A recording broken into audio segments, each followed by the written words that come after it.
Yo soy Sofía Maceira, educadora del Museo Benito Quinquela Martín. Y acá estoy para contarles un poquito la historia del fundador de este museo, que tiene orígenes muy humildes en el barrio de La Boca. Él es dejado en 1890 en la Casa Niños Expósitos, siendo un recién nacido, y recién adoptado a la edad de 7 años por un matrimonio que vivía acá en la zona de La Boca, por Manuel Chinchilla, un inmigrante italiano, y Justina Molina, que era una entrerriana que se había venido a vivir acá a la ciudad de Buenos Aires y estaba casada con él. Él crece en el contexto de esta casa muy humilde, comenzando a trabajar en su adolescencia como estibador del puerto, esas clásicas figuras que veremos en su obra, que están cargando cajas en los barcos en el puerto de La Boca. Entrado ya a una edad de primera juventud, comienza a pintar de la mano del maestro Alfredo Lazzari, y más adelante con apoyo de otros pintores como Pío Colivadino y Eduardo Taladrid, y por supuesto también el presidente Alvear, comienza un camino en el mundo del arte en el que va desarrollando el paisaje y se va posicionando como uno de los principales pintores del arte nacional, plasmando en sus obras esta cuestión identitaria del barrio de La Boca desde la posición de la valoración de los trabajadores del puerto, un rol que es fundamental porque él mismo lo cumple en principio en su carrera laboral, por así decirlo. El pintor de La Boca, él decía que le decían el mosquito porque su contextura física era muy delgada y muy ágil. Quizás como estibador no era capaz de cargar 2 cajas en simultáneo, pero sí una iba y venía muy rápido. Y el pintor de La Boca, por supuesto, porque es aquel que plasma el paisaje típico del barrio, y La Boca se hace muy conocida y su imagen circula muchísimo a través de la obra de Quinquela Martín. Esta cuestión del color en el barrio es algo que él va a desarrollar también más adelante en su carrera, en su madurez, que tiene que ver con el uso del color como algo que puede aliviar a las personas, que modifica el estado de ánimo, llevándolo a un estado más positivo, a estar alegre, ¿no? El color en el contexto, no solamente en su obra pictórica, en sus pinturas muy coloridas, sino también en el barrio, y ahí va a ser clave la intervención en Caminito. Los vecinos comienzan en este lugar que era un desvío de las vías del ferrocarril que traía muchas de las materias primas producidas en el interior, en el campo de la Argentina, para exportarse a través del puerto de La Boca. Y él, en este lugar que cuando el ferrocarril ya no funciona más, queda en desuso y entra en un estado de abandono y deterioro, junto con los vecinos va a decidir volver a darle vida al lugar, volver a darle una utilidad. Ahí es cuando comienza a exacerbarse esta cuestión del color que ya los inmigrantes genoveses habían traído por la forma típica de construir sus casas, de proteger las fachadas de sus casas con una capa de pintura, generalmente sobrantes de pintura, por eso es una reja de un color, la pared del otro. Quinquela va a exacerbar esa característica que ya era típica del barrio, con esta cuestión de influir en el ánimo de las personas, de alegrar y darle un contexto que mejore la calidad de vida, y lo que hace también que hoy en día tengamos esa herencia en la cual Caminito es conocido como el lugar, una de las calles más coloridas y más fotografiadas por esa cuestión estética que la caracteriza.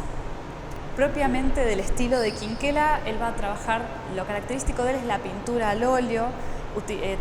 puesta directamente sobre la superficie, sobre el bastidor con espátula.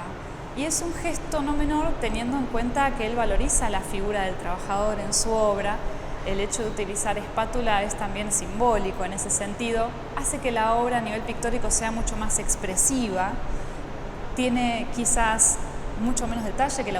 con la utilización de un pincel, usa pincel también sobre todo para fondear. La espátula no es una herramienta excluyente, pero sí es muy característica de su obra, sobre todo en la parte de los reflejos del agua, que es donde más se puede apreciar. Eso hace que la cantidad de óleo sea una capa bastante gruesa, y se ve también, sobre todo cuando uno observa las obras desde el perfil, el volumen del óleo utilizado. Este museo, que él funda en 1938, en 1936 se inaugura la escuela en la planta baja, y en el segundo y tercer piso se inaugura 2 años después el Museo de Artistas Argentinos.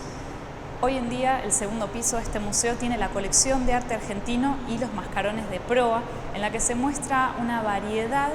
de la identidad nacional y figurativa, que es lo específico que él quiere mostrar en su colección. Si bien el arte argentino es más amplio, hay también movimientos de abstracción y otras corrientes vanguardistas,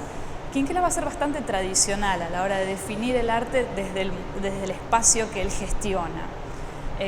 Así que vamos a encontrar obra que refiere, por ejemplo, a núcleos temáticos como las tradiciones, la historia nacional, la herencia de tradiciones culturales tanto de los pueblos originarios como de la cultura europea, ese mestizaje y toda esa herencia cultural que tenemos hoy en día y que ya sucedía mucho tiempo antes. A partir de 1947, cuando Quinquela ya tenía unos 57 años, se viene a vivir al museo. Un museo que ya estaba en funcionamiento como tal, que él usaba a su vez como estudio, donde recibía diferentes personalidades, trabajaba su obra, lo usaba de taller y además funcionaba como museo. Cuando fallece su madre, él decide vender el lugar donde habitaban, que era una antigua carbonería, donde sus padres tenían este local de venta de carbón, se desprende de esa propiedad y directamente se viene a vivir al museo. Así que vamos a poder ver en este piso no solo su obra pictórica, sino también espacios más íntimos que él habitó, como su habitación, su estudio, la cocina. Los mascarones de proa son de las primeras piezas, las más antiguas de la colección, pertenecían no a Quinquela sino a su padre, y tenía que ver con esta cuestión, de las tecnologías que iban cambiando, las embarcaciones que eran primeramente hechas en madera, con una capacidad más limitada, a vela, que van a ir siendo reemplazadas por el buque a vapor, que hacía más rápido, se manejaba con carbón, ya no dependía del viento, y cuya proa va a ir progresivamente eliminando la figura del mascarón de proa, esa escultura de madera que la decoraba y que además cumplía una función de aliento para los tripulantes que viajaban, los inmigrantes que también viajaban como pasajeros, en la que esas personas depositaban su esperanza en esa figura, ¿no? Para llegar a buen puerto, se encomendaban, se sentían protegidos en cierto modo por esas obras. La mayoría de las que están en el museo fueron realizadas en astilleros, las fábricas de barcos de la zona de La Boca, y hay algunas también de otros lugares del mundo.